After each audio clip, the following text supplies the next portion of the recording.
Welcome to Monday through Friday Cellular Agriculture for a Pandemic-Free Future. My name is George Ortega. This is episode number 47, and I'm recording it on Wednesday, September 9th at 8:48 p.m. Eastern Time.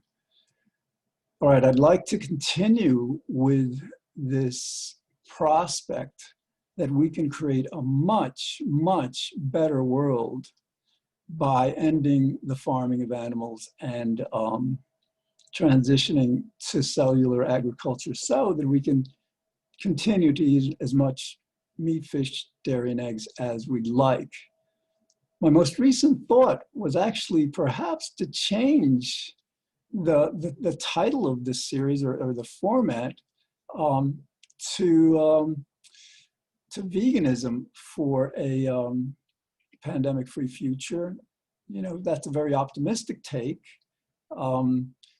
believing that meat consumption, meat, dairy, eggs is not all that healthy for us anyhow. But I have to think about that. But the other part is that I've been taking a very, very optimistic perspective, under the assumption that we have suffered so much, lost lives, illnesses, lost jobs, just across the board, lost money, expected to be 8 trillion, that we will very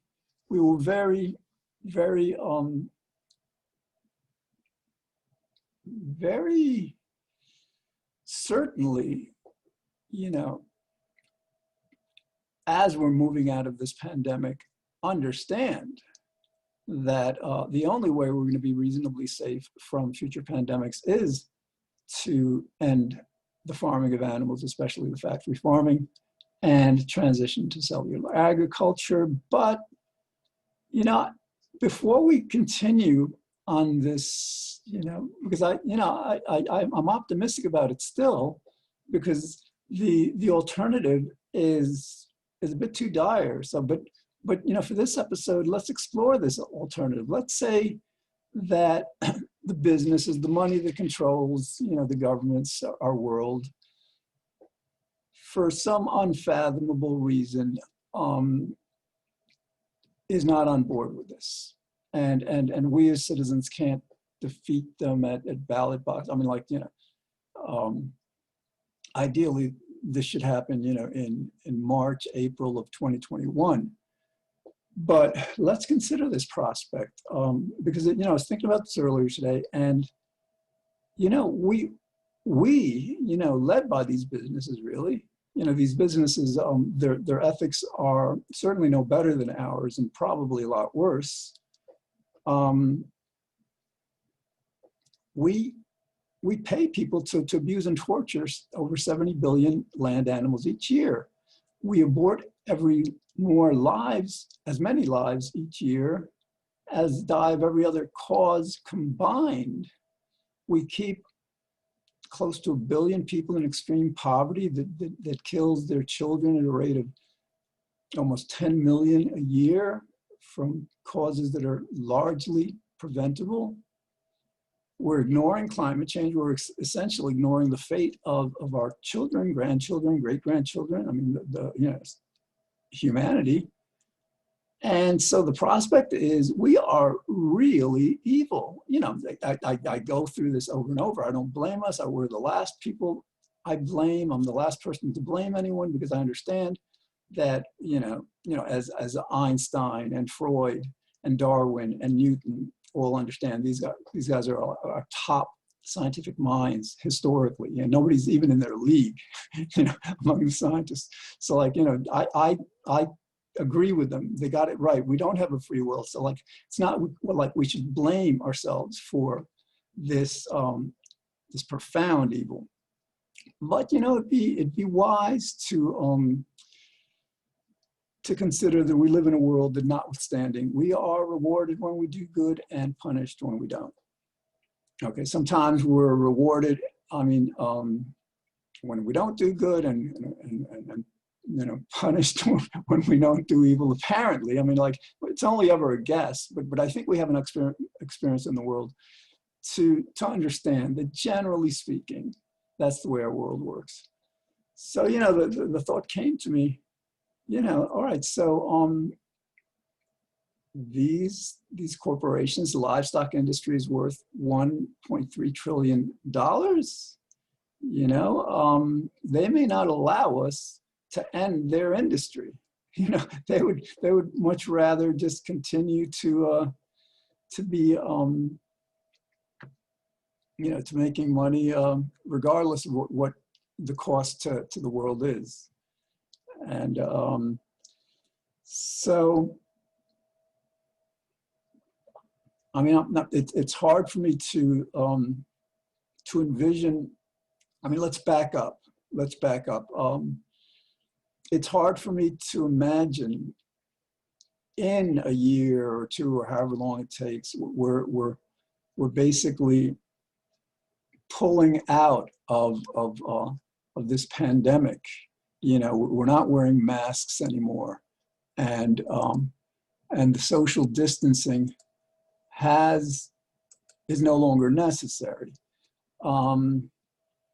This conversation, it'll be a global conversation. I mean, like, what are we supposed to do to remain free of pandemics in the future that epidemiologists, experts tell us are inevitable, unless we profoundly change our ways. I'm sorry, I cannot imagine. Fine, we are evil. It's not our fault we're evil, but we are evil. But I don't think we're that stupid. I mean, sometimes our evil is really stupid. Like it basically it doesn't recognize that there is a God, who judges us and rewards and punishes us. That's pretty dumb. But this is a matter of self-interest. We tend to be pretty good, at protecting our self-interest. Not the self-interest of our children, great-grandchildren, and great-grandchildren, and future generations. We don't consider that our self-interest for whatever reason, but in terms of, our everyday lives today, we really do consider that. And I mean, we value our self-interest. So, I mean, what would be the argument? What argument could politicians, could corporations, people who really don't want to do this? Maybe it's Trump has people also, who knows? What argument could they present for not doing this? Now, actually, let me be a bit fairer to them. They may be positing that that the task of getting the world together on this, of building factories in every poor country in the world, in every country of the world, really, but especially in, the difficulty would be in some of these poor countries. Some of them, they have dictators. The Middle Eastern countries, some of them. Our leaders may conclude that we can't do that. There's too much division. Thinking about that now, I can't buy it, because again, like, these poor countries are in danger too, unless some of these poor countries are thinking to themselves, well, wait a minute, let's say we end future pandemics. We're still extremely poor and still vulnerable to the effects of climate change, and the rich countries are not doing anything to help us. So these poorer countries, again, especially some with dictators, may say, sorry, we're not going to participate. We're not going to cooperate in making a pandemic-free future, because there's not enough incentive for us. That's a possibility. And that's perhaps a reason that some people who wouldn't want this to happen would try to convince I mean, basically their message would be something like, well, you know, it's a great idea and we wish we could get everybody on board, but, you know, some of these poor countries, they don't want to participate, and we can't make them. We can't militarily go in there and just force them to cooperate. Well, I mean, yeah, I mean, that's conceivable. All right, so yeah, all right. Again, this episode is about presenting a worst case scenario so it doesn't get done. It doesn't get done, and we're living in this world where you know, pandemics are to be expected, and it's like, you know, we're basically living in a world of fear. Maybe I'm overestimating, you know, how that would feel to people. Maybe people are quite adept, capable of just, you know, this happened, let's put it behind us and let's move forward. I mean, we weren't like this during 9/11. After 9/11, you know, we created a new federal department, Department of Homeland Security, to deal with future threats. So it's not like in that case, we said, well, you know, this is just a one in a lifetime event. It's not going to happen again. So from that perspective, I guess I find it difficult to accept that we would allow this. And I guess the other thing is, like, you know, the only viable opposition to this would come from corporations, you know, because nobody else has the money, you know, rich people, you know, some of these billionaires, whatever. Nobody else has the money to fight something like this. And, you know, I heard Sanders say recently the top 3 richest people in the world own more wealth than the bottom 50% put together. I mean, that's beyond, there's something wrong there. You know, decades from now, I think we'll look back and they'll wonder, you know, how we allowed that kind of a system to continue as long as it did. But basically, you know, if you're a business, if you have money, even, like, because this, you know, again, we lucked out with this one. We lucked out. This is a this virus doesn't really kill all that effectively. You know, the danger, of course, is that it spreads very easily because it spreads without contagion or without symptoms. But again, as I mentioned, I think during the last episode, you know, let's say a virus with this characteristic of spreading very easily combines with a virus, because they do that. They combine and mutate. They share their traits. So, you know, 2 viruses combine. One is extremely lethal, let's say 40 times more lethal than this one, like some of ours in the past have been. You know, at least not pandemics, but at least not recently, but epidemics. So that would be a really, really devastating scenario. And yeah, and then there's also the risk of bioterrorism. You know, these poor countries, they know they're being left behind with climate change. You know, some of these islands are going under.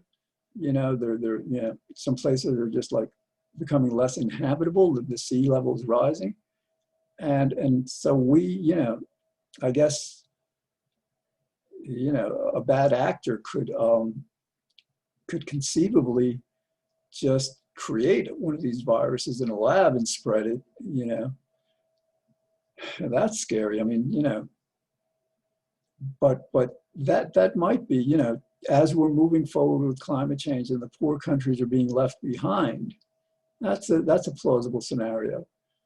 But I don't think we have to. And you know, that tells you we really need to create a world where people are not so disadvantaged, are not so extremely poor that they have nothing to lose by doing things like that. But again, I think that this is all, the speculation is quite extreme. Let's go back to just the economics. I mean, the risk of a pandemic like this is real, and we're seeing that, its effects are much more, and again, we're talking now, and I'm wondering how we'll be talking about this a year from now when we're finally not wearing masks, when we'll have seen the fuller effect, economic effect, effect on lives and health of this current crisis. I can't, I can't conceive that that the business community would be so reckless, so confident that that it's not going to happen again, But that certainly is a possibility. I mean, who would have thought, that we'd have Trump as a president? And I mean, going back to this matter of evil, I've been a progressive, my entire adult life pretty much, and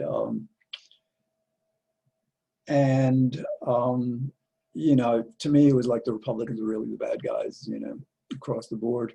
Then, when Trump won, I just began to just look at the Democratic Party and look at especially the issue of abortion.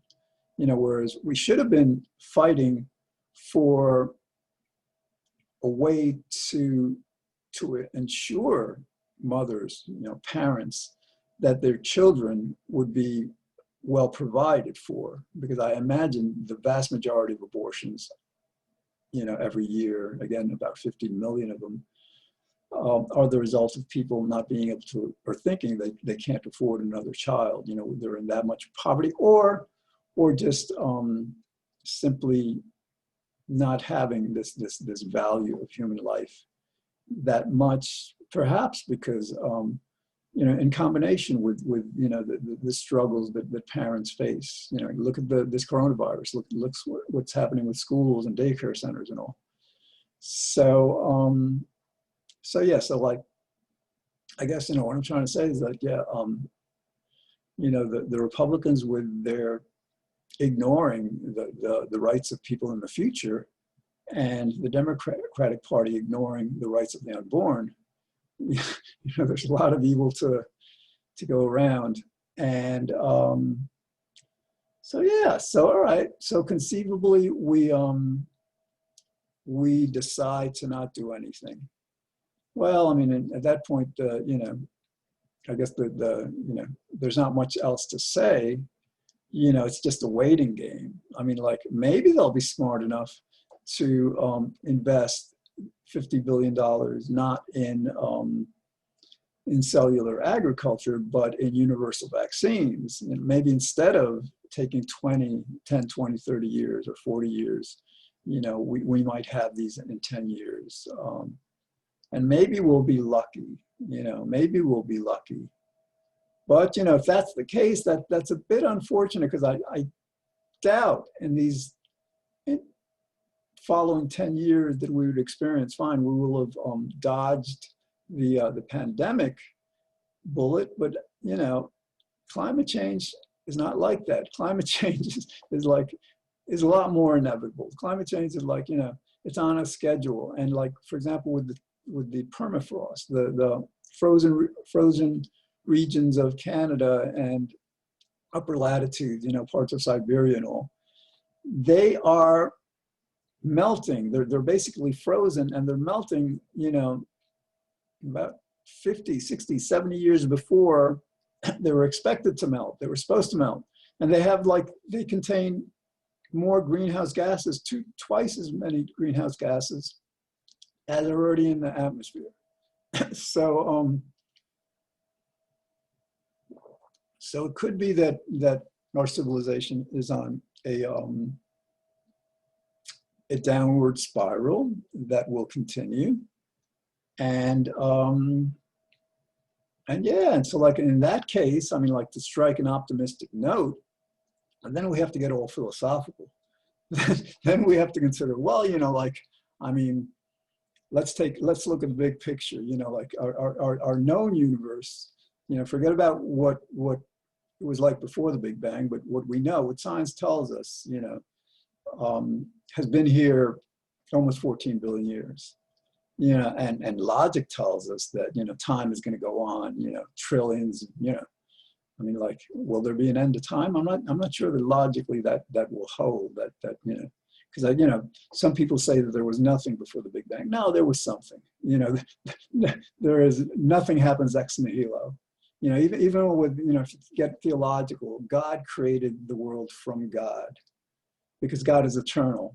You know, and if God was the only thing that existed before this recent, you know, Big Bang universe, or, you know, theologically before this world, you know, described in the Bible, then, you know, it stands to reason the only substance that God could have created the world from was God. So, but anyway, so like under that scenario, you know, we just basically say, well, you know, I mean, it's not a great loss. You know, we're destined, we're limited to be here. What if we're really lucky, 110, 120 years, you know, and that, you know, who lives that long? Most of us, you know, live much shorter lives. And we're facing this, you know, eternity of not existing, at least in this incarnation. Who knows what happens next? So like, so yeah, one take on this is like, no big loss. We're going to die anyhow, you know. And relative, you know, in the scheme of things, it's just, you know, it's just a blip on the radar. That's a possibility. That's a possibility. It's a possible that will be our mindset. You know, that we'll just develop kind of like a very Buddhist perspective of acceptance. You know, that yes, we value life today, but not necessarily tomorrow, the next day. Well, no, that's not the Buddhist perspective, but that, you know, that's what we would essentially be doing, and you know, hoping and praying that things turn out less bad than like with climate change we expect. All right. Well, you know, I mean, we again, I could probably explore this in more detail. I haven't thought about it all that much. It's a possibility. It's a possibility. For some reason, it just doesn't seem that realistic to me that, again, $8 trillion. I wonder how much the GDP of the United States is. Let me just do a quick search for a minute. Hold on. Because I have a feeling it's a substantial, the GDP is our income every year. You know, what the value of our products and services every year. All right, so like in the United States, $20 trillion in 2018, that was our national income. So we're expected to lose about less than half of that. Well, those are big numbers, but, you know, again, I guess, you know, maybe I'm overestimating the power of corporations, of the rich in this. Maybe it's the people who, you know, the mom and pop businesses who are out of business now, the people who lost lives and jobs, and, you know, maybe just the people like we finally, you know, decided to form a country and end slavery, and, you know, give women the right to vote, and blacks the you know, the right to vote, and yeah, maybe that's a reasonable expectation, that, you know, the rich can control things so far, but like, yeah, and then a good example is like during the Depression, the Great Depression, you know, 1928, 29, was it 29? People became so poor that I think within three 2-year election cycles, the Republican Party, which was opposed to New Deal programs, FDR's New Deal programs, they lost 40 seats in the Senate and a comparable number of seats in the House of Representatives. That's how dramatically the mood of the country shifted and the power of the country shifted. You know, that shift of support to FDR was what enabled him to create the jobs that got people through the Depression and, you know, made things so much better. So yeah, I think I'm gonna, you know, I just, fine, we're evil, I get that, but I think we have a certain amount of self-interest that will prevail, that will, you know, prevail over the influences like big business who may not really, you know, I mean, again, by my understanding, it would be to their advantage and benefit.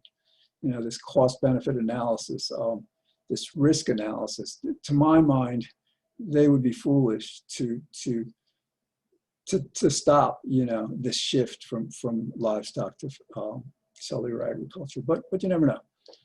All right, well, I just had to present this kind of scenario because, you know, and you know, eventually, all right, whether it's months or in a year or two, you're going to be seeing articles about this, because this conversation is not going to just be limited to some guy on a local cable who uploads the shows to the internet. You know, the New York Times, Washington Post, they're all going to pick up on this. People are going to be talking about this. And yes, once that happens, we'll have a much better take on how, you know, how we stand, where we stand, how important is our civilization to us, how much risk are we comfortable with. All right, well, I guess that's tonight's episode. Tomorrow I'm going to get back right to the more, you know, we can create an amazingly wonderful world by, you know, by doing this, you know, because all it represents are getting together and all this. And I think that's what's going to happen. So I'm going to stay with that, you know, and, you know, if I read something that makes me consider, again, I'll do another one of these episodes, I guess. All right, so thanks for watching. Continue to watch this on Monday through Friday at 5 p.m. on White Plains Community Media, channel 76 if you get Optimum, 45 if you get Verizon. This is also on YouTube, and the audio versions are on iTunes, Spotify, and other platforms. And yeah, again, this is episode number 47. It's going to be the really, and you know, it's interesting. I may be continuing to do these episodes, you know, into the middle of 2021. I don't know, but it'll just, you know, God willing, we'll wake up, start doing the right thing, and create a much better world. Thanks for watching, and God willing, I will see you tomorrow night. Thanks.